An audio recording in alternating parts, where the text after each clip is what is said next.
camber profile is basic rocker, so it's flat between your feet. I'm guessing maybe 4 to 6 millimeters rise from the insert packs to the contact points. The high tip and tail, I think it's a lot more forgiving. I just like it a lot more. I think you can come down on the back seat and front seat and hit more extreme angles head on without getting caught up on your nose and tail.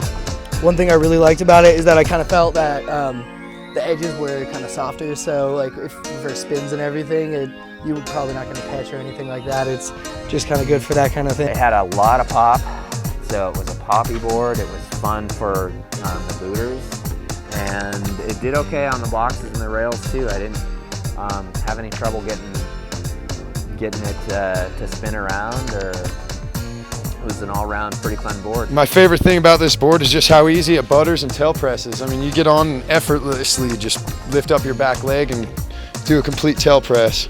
My favorite thing about the board was probably the fact that it gives you a little more maneuverability when you're setting up to do a spin off of a booter, or setting up to jib on a box and you want to spin first.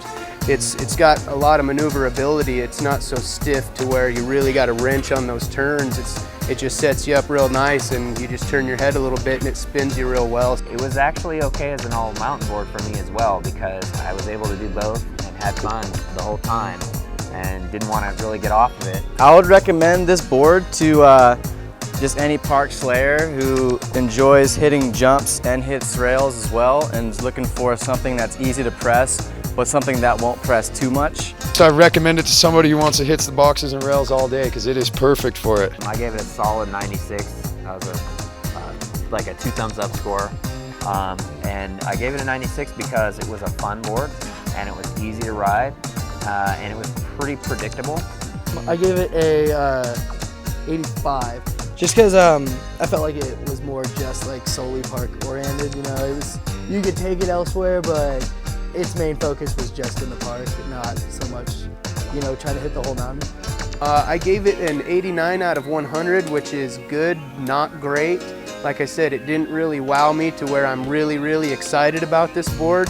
It did just good enough to where I had a really good time and everything worked out good for me. I gave it a 90 on the shred cred. I think it was the best park board I got all day. It would have got a little higher score maybe if it was a little bit better handling on high speeds, but you can't really ask for that on a park board. Shred credit 95, because for what it's made to do, it's highly capable. Once again, it really excelled in having the perfect amount of stiffness to compensate for the rocker. I mean, I was throwing 5s off the jump line and didn't have any problems with it not locking it onto an edge when I was landing, so it was good.